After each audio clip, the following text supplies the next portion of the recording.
I was single at the time. I didn't really have other responsibilities. I mean, Hmm. financially, I wasn't in a great place. I mean, who is in their first job when they get out of school? Yeah. But I had a little bit of savings and a little bit of grit that I had learned to build with myself. And I just thought, why not? If I don't try this now, then I'm going to get 5, 10 years down the road, and my who knows what my life is going to look like, right? So And I smart. just thought, now's the time to try it rather than Mhm. tell myself to wait. Welcome to the living room. Leave the over at the door. We'll talk it out till it's simple, till it's you again for sure. Life, leadership, money, and the names you outgrow. We make space for the woman coming through. Living room wisdom, where your story is your glory. Hi, everyone, and welcome back to another incredible episode of Living Room Wisdom, where your story is your glory. Now, I've got the most amazing guest here today, and I'm excited to dive in with her because this is actually our first meeting. Mhm. However, we have so many different entrepreneurial friends in common, and we've been in a lot of the same spaces. So I'm going to also try not to slash her name. It's Alison Katskowski. You're close. Katskowski. You're close. Katskowski. What is Alison it? Katskowski, the CH is silent. Cats. Okay, Right. Alison Katskowski. Now you got it. Very good. Yes, yes, yes. Welcome. And Allison is a real badass in entrepreneurship.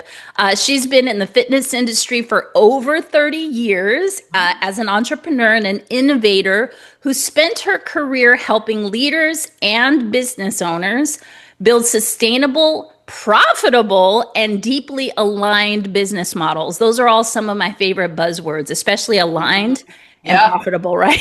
Uh-huh. She's 100%. also a former competitive swimmer and bodybuilder. And you can kind of see that fitness bit right here, just in your shoulders. Yeah. Yes, show the guns, girl. Yeah. I've So always yeah, been like very broad. So like broad shoulders, the whole thing. very strong. We're very Mhm. strong. But Strong is a anyway, superpower. I definitely, one of the things I've learned about athletes, people who have athletic backgrounds, is that they have this incredible mindset even Hmm. before they go into like entrepreneurship. So I'd love to just kind of jump in a little bit, Yeah. learn about your story, and then we can see where this incredible conversation takes us. So when did you start in athletics? Were you like a child competitive I was swimmer? 9 years old when I started swimming. I mean, I learned to swim as a child because my family, I grew up around the water. My family, our vacation place was always on a lake near our where we lived. And my parents were both in pretty demanding careers, and they didn't. If we were going to go anywhere in the summer, we didn't want to go to try to get to the coast. Long story short, was close to 6 hours from where we lived. Yeah. And so my parents' philosophy was we don't want to drive that far for a weekend. So we developed, my folks were able to get in on the ground level and have a vacation place up on one of the lakes near where we live. So I grew Ah. up around the water. I learned how to swim when I was 4, and I started swimming competitively when I was 9. Ah. And so from there, I started lifting weights when I was 13. I really learned, and not only did I enjoy it, but I was like, for me, it was almost like every day it was me in the water. What am I going to get done today? Today, it's me in the water. And I think that's what made swimming my thing, was that it wasn't, and yes, I was competing against other people, but it was me against the water. Yeah. And I think for an athlete, it's you're always against the version of you that was yesterday in what you Mhm. do. Well, And yeah, I think that's period in life. It's just that not everybody's aware of that. And so for you to have that awareness at such a young age is like incredible. yeah, and I had a great coach. My both of my coaches were educators, and I had great teammates, and it was really some of the most enjoyable and happiest times of my childhood was having that experience. Not only does it teach you about who you are and what you're capable of, but it teaches you kind of the rules of life, how to get along with people and how to be part of a team and how to figure out how you can contribute to the collective good, right? And how you can, improve upon yourself, and how can you take those lessons and transplant them, if you will, into your life, into your business, into your relationships. It just teaches you a lot about how to live and the person you want to be. And Yeah. I knew even as a high school student, and even when I went into college, I knew I wasn't going to be the kind that was going to go to the Olympics one day. That just wasn't on my radar. But I also knew that I wanted to be the very best that I could. So I basically went as far as I could. But then when you get to college, just like anything else, the game changes. The Mm. platform gets bigger, the stakes get higher, Yeah. and you kind of have to make a decision.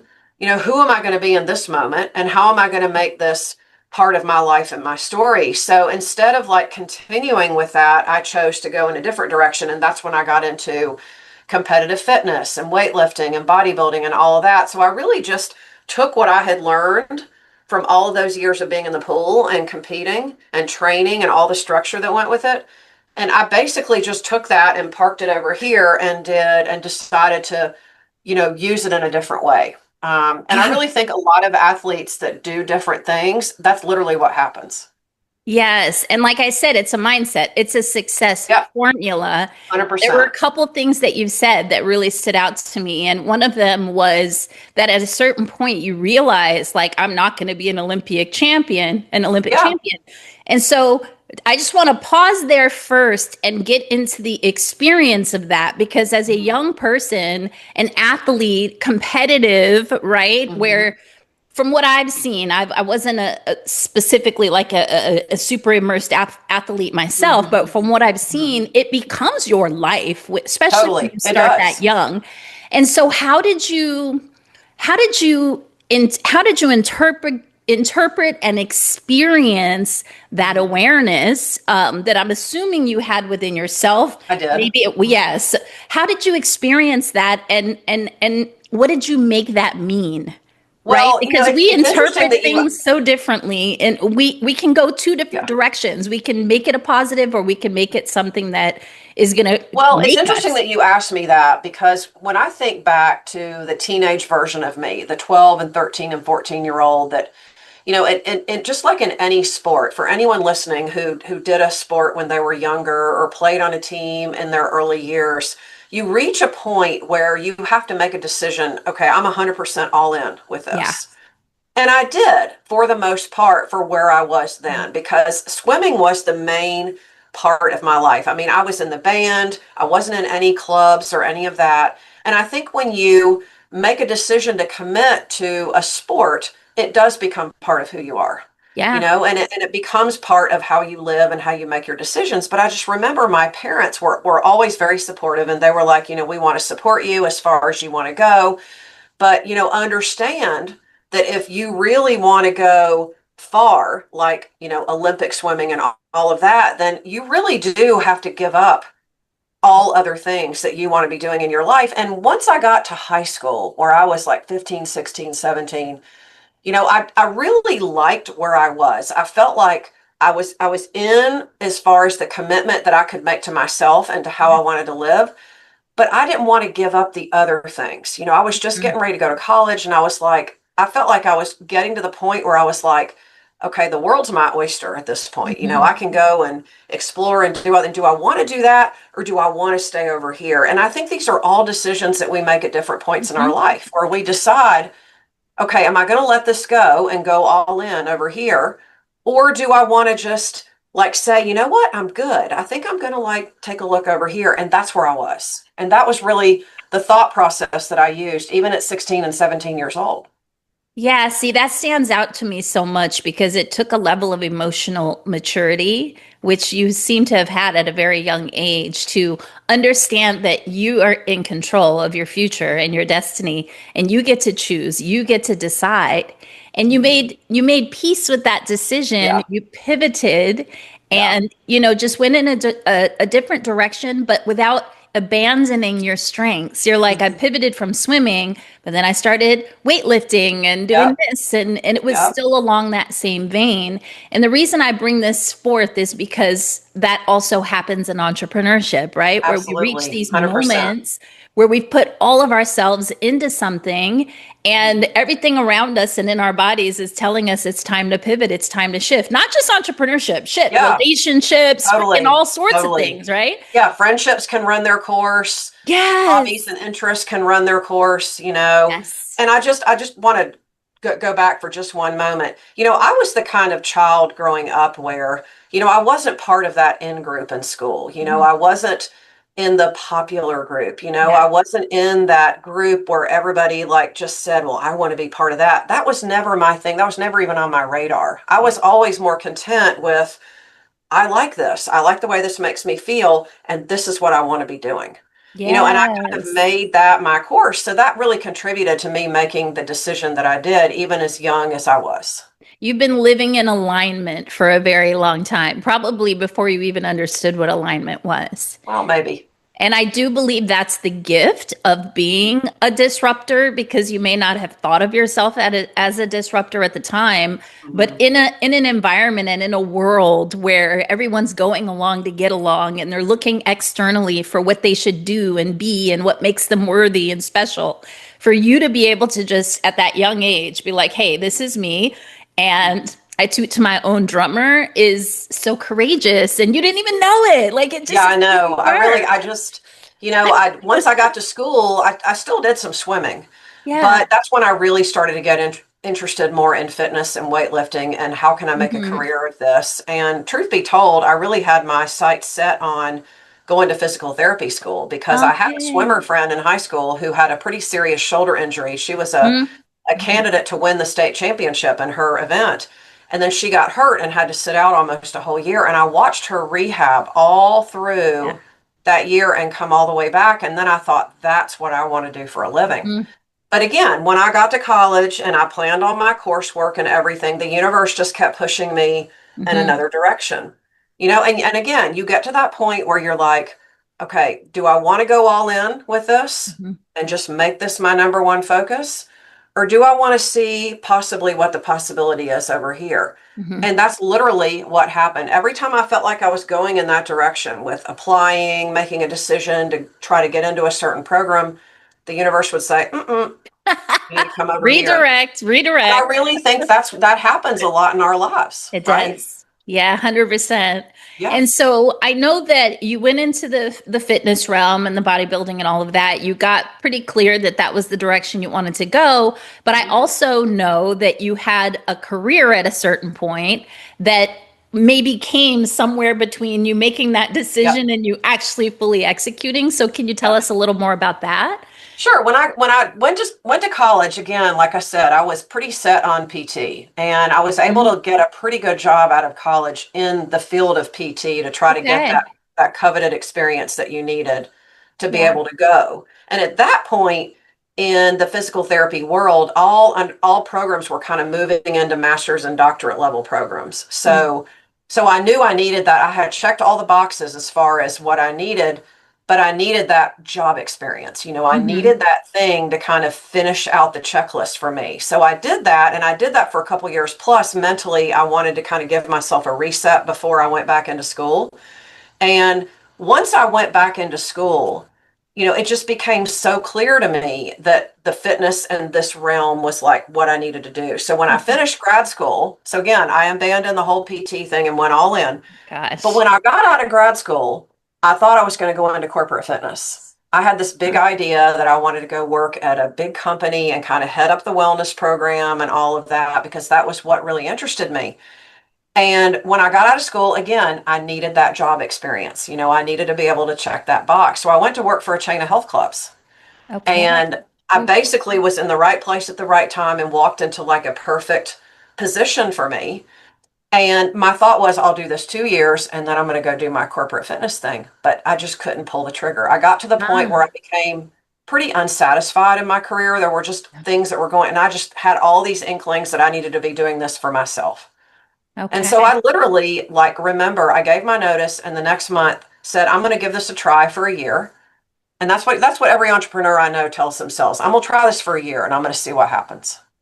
And I had no expectation. You got to remember, this was back in the 1990s when there was no online space, Yes. barely any email. I think my first email address was a Hotmail address, right? I didn't even have a website. Yeah. Okay. That's just kind of where we were. You got on the phone and you called people Yeah. every day to Mhm. prospect and build relationships. And I thought, I'm going to do this for a year because if I don't do this now, I'm not going to do it. And were you still at the fitness club as well? Nope. I Oh, gave my so you notice and broke it. I basically left. That was my career. That's what I'm trying to say is that I Okay. made the decision that I wanted to do this for myself and Yes. just see what happened. And I literally, like every month, told myself, I just need to get a new client this month. I'll Hmm. just get another new client. I'll just get another Hmm. new client. And I did that the whole year. And when I got to the end of that year, I was ready to open up my first studio. And I've never looked Love back it. since then. Yeah. So let's rewind just a little bit. I would Yep. love to. So the audience that I speak to, they're a lot of very high achieving women. They've created these beautiful lives outside looking in, but something with them as well is like niggling at them, like there's some misalignment. And so Yeah. I'd love to just bring forth when you had that awareness working at the club that, you know what, this is not it. Maybe I should just go give myself a shot in entrepreneurship. Tell me what you were experiencing, because was it a point where you hit a wall, like burnout, get sick, anything like that, or was it more subtle? It seems like it might have been more subtle. It was a little more subtle. And Yeah. there were signs. And, I was being groomed for a high level management position. Yeah. And, and what was happening was that my love was always working with people and helping them toward their fitness and their health goals. Okay. Even when I thought I was going to be a physical therapist, that's what I thought I was going to be doing is Mhm. helping people move more to optimal health and fitness, right? And Yes. so that's really what I wanted to be doing. And so when I was hired, I had my schedule allowed me the flexibility to be able to do that with a handful of private people, which was perfect for me because I felt like I could keep my finger on the pulse of the industry and what people really wanted. But I could use my skill set in project management and planning and vision casting in a managerial role too. So I felt like it was going to check both boxes for me as far as getting that job experience, right? And so, but as I went along, the subtle signs were it was the job was pulling me more in the management direction, which I didn't want to be doing. I didn't want to be hiring and firing and handling operations and all of that. It was taking me away from what I really loved about my industry. Right. And so it was literally like someone just kept scratching my back like every month going, "Hey, let's look over here and remember like what you're leaving behind." And it got to the point where people would ask for me and I Mm. didn't have time to help them. And I knew Mm. then I thought this is not going to work. I'm just not going to be able to go to work and give my full effort unless I'm doing what I need to be doing over here. I really think the universe does that. They give us signs, they give us directions, they give us clues. Success leaves clues, right? Exactly. A colleague of mine calls them breadcrumbs. Follow the breadcrumbs. And that's what the universe was doing to me. They were like every day they were like putting those breadcrumbs out in front of me. And finally I was like, you know what? I'm gonna follow the yellow brick road this way again. Yeah, and the important thing that I want our listeners to feel and hear is that you listened, that Yeah, you were present enough with yourself. You noticed the signs, you heard the signs, you saw the breadcrumbs, and then you also gave yourself permission to move in a new direction. So one of the questions I had while you were speaking is I'm curious as to your situation at the time. So, were you in a relationship? Do you have any children? Like, what was your responsibilities like? Because I know a lot of times that's the golden handcuff that keeps totally. people Right. in certain positions that they know they've outgrown. Well, I was just coming off of finishing my fitness and competitive career. I had been professional the last couple of years. I did that and I had sponsors and one of the reasons I stayed in the job as long as I did was is my boss, the owner, was very like, was very supportive of me doing that because it was good visibility for them too. Right. So that was kind of like a golden handcuff for me to use your word. But I was single at the time. I didn't really have other responsibilities. I mean, Hmm. financially, I wasn't in a great place. I mean, who is in their first job when they get out of school? Yeah. But I had a little bit of savings and a little bit of, grit that I had learned to build with myself. And I just thought, why not? If I don't try this now, then I'm going to get 5, 10 years down the road and who knows what my life is going to look like, right? So And I smart. just thought, now's the time to try it rather than tell myself to wait. Mm-hmm. And so for me, the hardest thing was reconciling with myself that, you know, I'm going to be able to make this work, even if I have to go a little hungry, even if I have to wait on certain Yes. I really want to be Sacrifice. doing. It's Hmm. like, that's, I think, the checklist that the Rolodex you have to go through in your mind. It's Yeah. like, all right, I think I can do this. I think I can do this. And finally you get to the point where you're just like, you know what? I'm gonna pull the trigger and I'm just going to see what happens. That is commitment, that right? That's the thing Yep. that I do believe that in this day and age, a lot of people are lacking is commitment, right? Mhm. There's so many options, there's so much access, there's so many possibilities, right? So many different directions that these younger people can go. Totally. Choose one and Yeah. commit, 100%. burn the freaking bridge, right? What are you going to Yeah. Burn the sacrifice? boats. What do you Right. need to do to make it work? And Yeah. and now I'm gonna like date myself and sound old, but these new schoolers, like I know. No, I'm with you. it's so, People expect overnight success. exactly. I think that's what's happened in the online space. So one of the things that I'm attracted to in your work and in your story, and honestly, I've already fallen in love with just who you are. Can't wait to meet you in person. Um, is the bringing together the old school and the new school, the online and the offline. Like, I would love for you, because I know this is blended into the fiber of your business. Can you share more about that? And also what your Well, business actually looks like, because I yeah. skipped right over that right now. No, no, no, that's The okay. new I'll version try to of your give like the business. short version here. So when I started out on my own, it's like I said, there was no online space. Right. I had two sets of weights. I had a bench. I had an old laptop computer. I mean, I literally, that was all I had to start. And I just want you to picture that, and people listening for a minute. It's like back in 1995, 1996, that's all that we had you Yeah. know? And so once I got to the point where I could actually have a facility, that's when I really started dreaming big. And that's when I started thinking, I want to be adding retreats. I want to be doing ways that I can bring people together and we can have fitness weekends. That's what I was thinking, Fun. you know?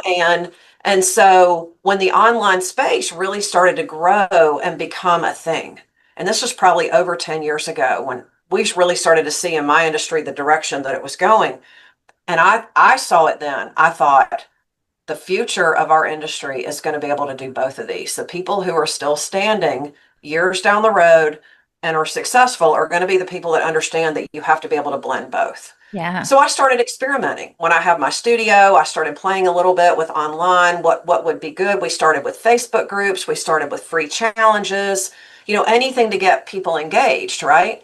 Yeah. And then probably a few years after that, I started to get the bug again that I needed to change things up. Mm. And the feeling that I got, and I'm going to get a little raw and real here, is that I was starting to feel the burnout. I was Hmm. starting to feel like I was, not able to enjoy my work anymore. And I can tell you right now, honestly, 100%, I can count on one hand in my life the times when I have not wanted to go to work. Yeah. And when those days start coming up more often, you got to listen. You really don't have a Yes. choice but to listen. Yep. And so, I went through the checklist in my mind. Am I ready to do this? Am I ready to let go of this amazing business that I've built, that I've basically built from the ashes? So I was really starting to get into the mindset that I was going to have to change. And then COVID hit. Everything that I was doing when A blessing in disguise.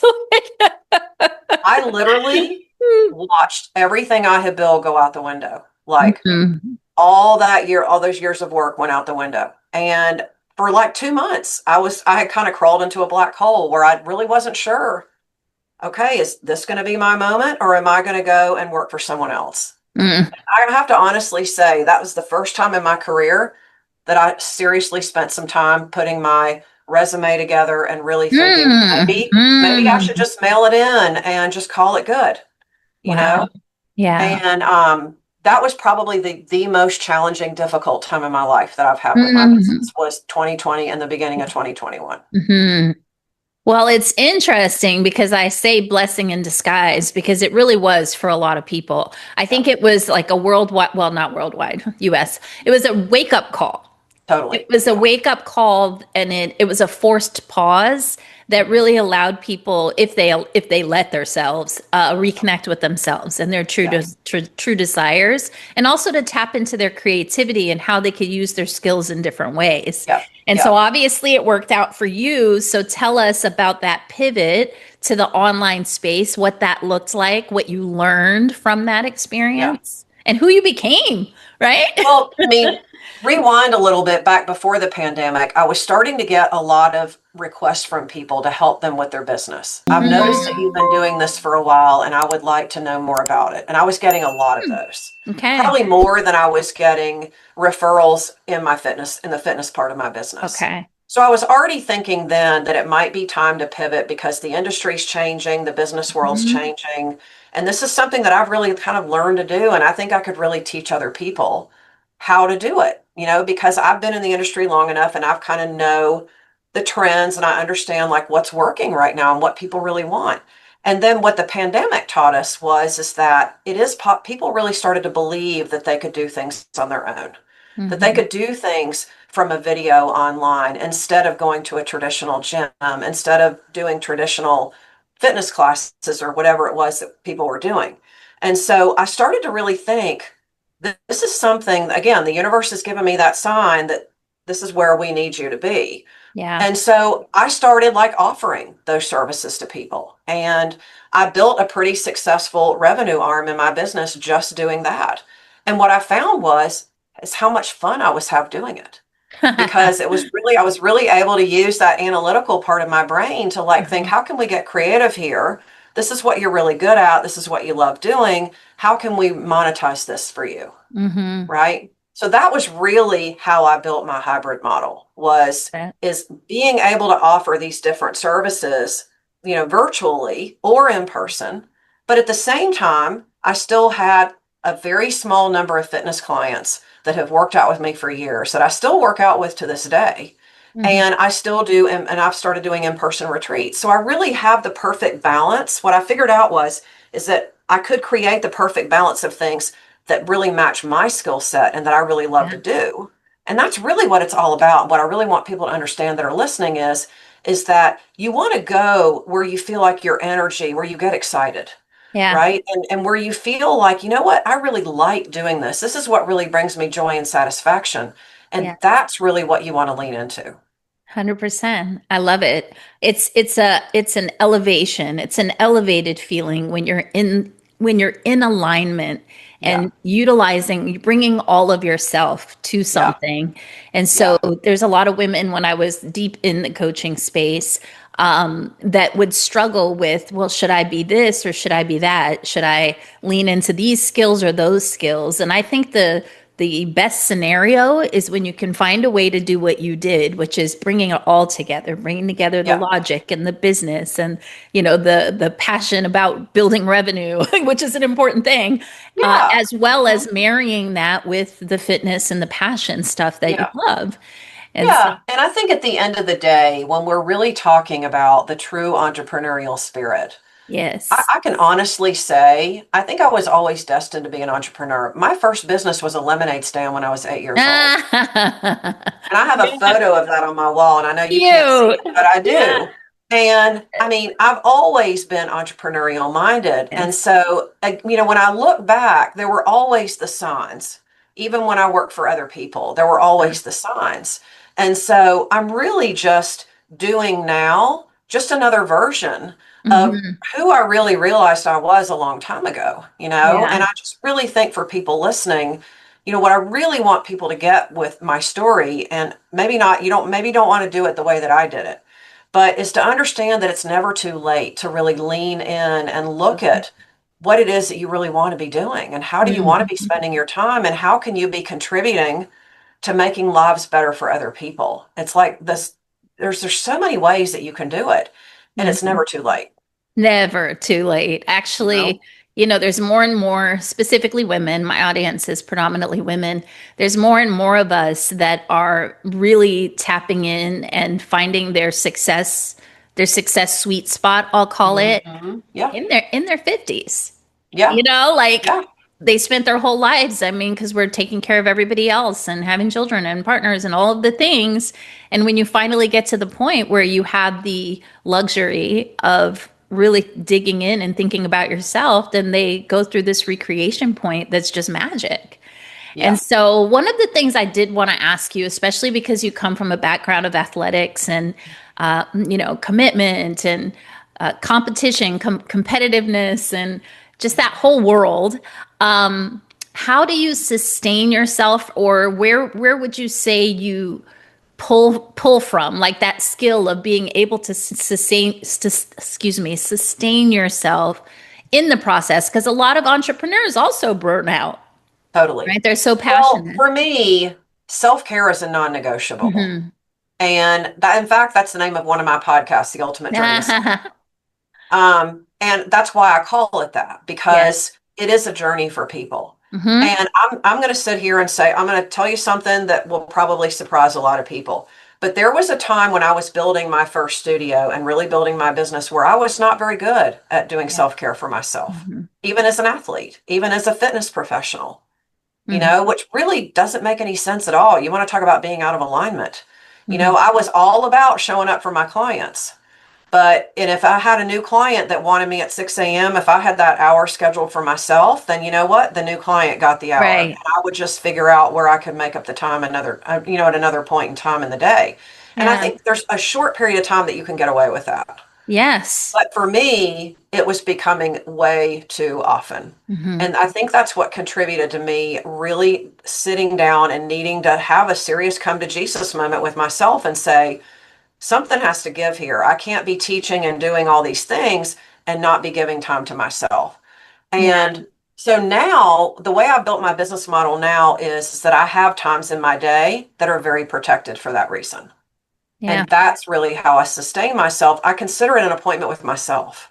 And that's really how we have to look at it. Well, that was actually why I asked the question, because you said, believe it or not. I actually believe it because I see the culture of athletics and I'm like, where is there room for themselves?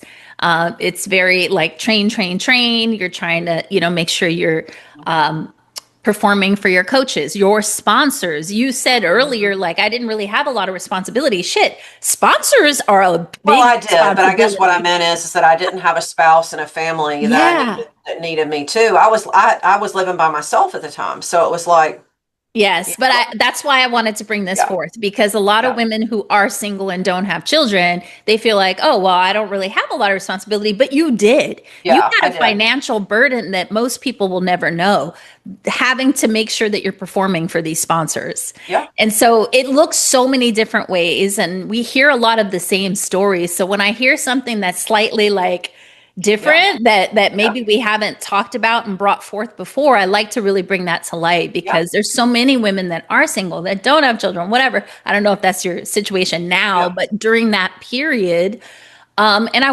want women to really recognize like this yeah, invisible workload, this invisible stress, these responsibilities and the things that weigh on us that we may not even recognize. And that is why it's so important to put ourselves totally, first, right? 100%, So yeah, you just 100%, became a shining example for everything I speak about, but for a different model of woman, yeah. perhaps. So Yeah. thank And you I for can that. say now, I have an amazing husband who is so supportive of, I mean, I don't think I could be married to somebody and do everything that I do if they weren't Yeah, supportive, right? exactly. And I mean, we don't have children, we have animals, and we have nieces and nephews that were very involved in their life. But at the same time, it's like, I do have other people that I have to think about, and that's Hmm. another reason why I knew I needed to make changes to how I did my business and how I lived every day. Because what's the point if you go home and you're exhausted and you can't enjoy a vacation without thinking that you're missing something? It's Yeah. just nothing is worth that. Yeah, so many people are so busy building a career or something like that that they're failing to build an actual life, to Yeah, live life, right. to enjoy life, right? They're waiting for this golden thing called retirement to actually Yeah, stop. Well, I'm yeah, like, in my mind, when you retire, you die. Because, like, what else is there? You need to be yeah, creating and serving and yeah. innovating. And speaking of innovation, I'd love to ask you, what does innovation mean to you? Because you sound like you're a natural innovator. For me, it's about finding the edge, and let me explain Mm, what that means. My philosophy with innovation is really two things. Is I always like to be reading the tea leaves in the market and seeing what people really want. How mm, are people making buying decisions? How are people behaving around certain things? Like, we can all think of like fashion trends and things that mhm, everybody just wants to be a part of. And for me as an innovator, I always want to sit back and say, why is that? That's really interesting. What's really attracting to people? What's really attractive to people about that? And mhm, then the other piece that I always look at is, okay, if that's what people want, what's not being offered that would work? mhm, So I'm always looking for what mhm. I call the gap, filling the gap is. Yes. What is the thing that people really want that no one else is offering, or that I could even offer differently and better? Yeah. Right. And I think that's something that's available to all of us, especially Mhm, us as business owners, is we always have to be looking at, just kind of what the landscape is showing us, because the market is always talking to us, always. yeah. It's really up to us if we're willing to listen to it or not. And it's always changing as well. And I do Yeah. believe that many people struggle with change. And Yeah. I feel like when you're too stagnant, when you're too grounded in your position, your whatever you've created, and you Yeah. don't keep that flexibility, Yeah. that's where a lot of people, period, get stuck. And so, where do you find, because that is entrepreneurship, find a need and fill it, right? Or fill it in a Right. new way. Mhm. Where do you find that most entrepreneurs that you work with or that you spend time with, where do they get stuck? They get used to what I call your main offer, your main thing. And in my industry, it's usually one-on-one coaching of some Mm, kind, or group hmm coaching, hmm right? And so what I find with a lot of my clients when they come to me is that they have a good business. Like they've got something good that they've created, and they know who they are, and they know what they love doing, but they're up against a wall as far as their time and the Yeah. revenue that they want to make, and they have all these ideas, but to your point, they get a little stagnant in offering the same thing. And Yeah. they haven't really been open to looking at how they could change it. And this hmm is where I think when you're an innovator, it's not like I'm always looking to change things. Heaven forbid. But I also think that you used the word a minute ago, flexible. You have to Yeah. look at, Mhm. okay, that really worked, but really well before. But here's what I'm noticing that people really want. So what if I included that? What if I changed it and made it that way? These are Mhm. the questions that I think we have to be willing to do on a regular basis. The problem as business owners is that we can't read the label in the bottle. We Mhm. can't really sometimes see that in our own business and what's in our way. It's true. And that's one of the things I'm really good at with my clients is that I'm really good at figuring out what I call the through line. What's the through hmm line in everything that hmm you do? hmm And then you don't have to give up what you've already created. You Yeah. really like working with people one on one. You love teaching boot camp classes. You love doing coaching. Fine, stay with it. But here's the thing, here's what you're offering. You could also offer this over here. And that's what I really Yeah. love doing with my clients. Yeah. So you really help them like loosen their grip, right? Yeah, and I get it. I've been there. I get it. 100%. I've been there. And when you Yes. put your blood, sweat, and tears into building a book of business, hmm the first thing you think of when you think I need more revenue, I need to create something else, is that you think you have to burn it all down, and you don't. Yes. In No, fact, you that's don't. complete bullshit. I'll just say Yeah. it. People who Yeah. burn things down, there's something else going on there, and it's not your business. I'm really happy that you said that. I was thinking when you were speaking earlier, I'm like, yeah, don't throw the baby out with the bathwater. Oh, A lot of people do that and then they just completely pivot or you meet someone, they're in one business and then 6 months later you meet them again. Oh yeah, no, I don't yep, do that anymore. I do this. And yep. it's confusing for your It is. brand. Yeah, it's very confusing. Well, and I say that because I've seen that a lot in the last couple of years. I burned it to Yeah. the ground. I needed to take a step back. I needed to just go over here and do this. And I'm like, what is that really about? That's not Yeah. about your business. That's about something else. Yeah, it's rooted Well, in scarcity. I talk a lot about, scarcity versus abundance and creating from a place of abundance and not scarcity. When we get into that scarcity space, like there's no telling how we'll totally. self sabotage. And Yeah. so I think it's very important to be living this process, which is my anatomy of abundance framework. That's what that's all Yeah. about. Is like Yeah. how do we stay in alignment, right? Mhm. So as we start to round out the conversation, I just have one last curiosity for Okay. you. Okay. And instead of going Southern, I went British, but whatever. Yeah, I love it. Whatever, we just go with it. Uh, So I think my curiosity then would be for those listening, what kind of a word can you give to our listeners for what you wish you would have known then that you know now in mm, regard to who you would become throughout this process? I think there are really two words that come to my mind. I don't know if you're familiar with the one word process. There's a Hmm. book by John Maxwell. It's a small red book. It's Love him. called One Word. Hmm. And I've read it. I read it every January, every year. Okay. And so there are two words that really come to my mind. One is trust. And I say that because that was my word for 2 years after the pandemic. And I think what we have to do when we embody trust is that we literally have to learn to just hold on, but with a light grip, Hmm. and just let things kind of present themselves. Because at the end of the day, you have the power in deciding what you want it to mean. You were asking me that at the beginning of the conversation. We Yeah. always have that power, regardless of what's happening. Hmm. The world doesn't decide that for us, we do. And then Yeah. the other word that I want to really leave people with is the word that I used for this year, 2025, and that's expansion. And this is a word that I read. It actually came up in an article that I read in January. I'll just be upfront. I don't pick my word. The word finds me. Yes. And I was reading an article literally in January, and expansion just jumped out at me from the article. And I thought, I like that word. Okay, I'm Hmm. going to try that on and see what that feels like. And then it started showing up in every part of my life, every part of my life. And Yeah. so I thought in March, I thought, okay, I got you. Expansion's my word for this year. So I just want to leave people with that. It's very possible that what you're looking for is right in front of you. It Hmm. could be right next to you. It could be in the room with you right now. But just trust that you have everything inside of you to figure it out. Yes, that's so perfectly aligned. I don't read the book every year, but I've read it and I choose a word every year as Yep. well. And it Yep. also finds me. So there's a Yep. trend here. Yep. My word for this year has been elevation and audacity. Oh, I love it. And audacity has never been a thing for me. It's always been Yeah. bodaciousness. And that found me this year and it's changed the Mm. game. Yeah. I So, love for that. those of you listening, choose your word wisely because Yep. I've had Yep. years that I chose words that brought me struggle.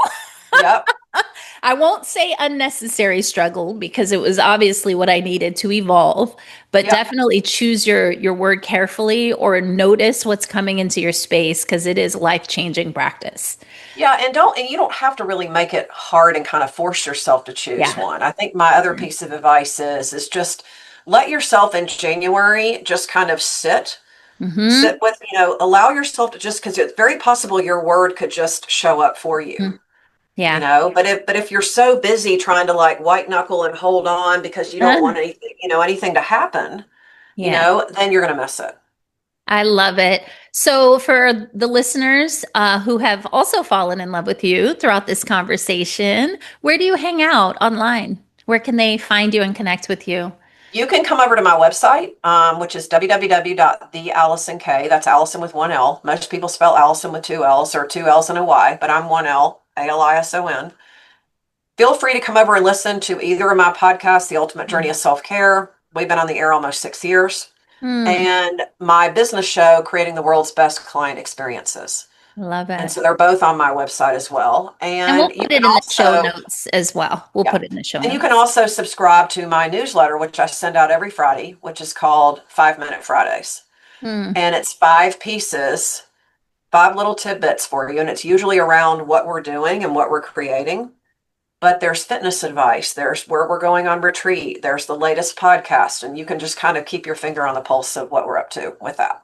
And Fantastic. that link, you can find that link in the show notes too, and it's free. You can subscribe, unsubscribe anytime. I love that. Yeah. Well, thank you for everything that you're doing in the world. Thank you for being here with me. It's been Thank such a you. pleasure to get to know you and to learn more about your story. And for all of our listeners out there, I am very grateful that you've joined us for another episode of Living Room Wisdom, where your story is your glory. I Yeah. want to encourage you to take a look at our Sovereign CEO Collective. This is a space we're creating coming soon. It's very exciting. So ask about that. And then make sure that you share this episode, subscribe to the podcast, and leave us a comment or a review. We'd love to hear from you. And until then, we'll see you next week, same time, same place in the living room. Bye. Thanks again, Miss Allison. Thank you. Thank you. Welcome to the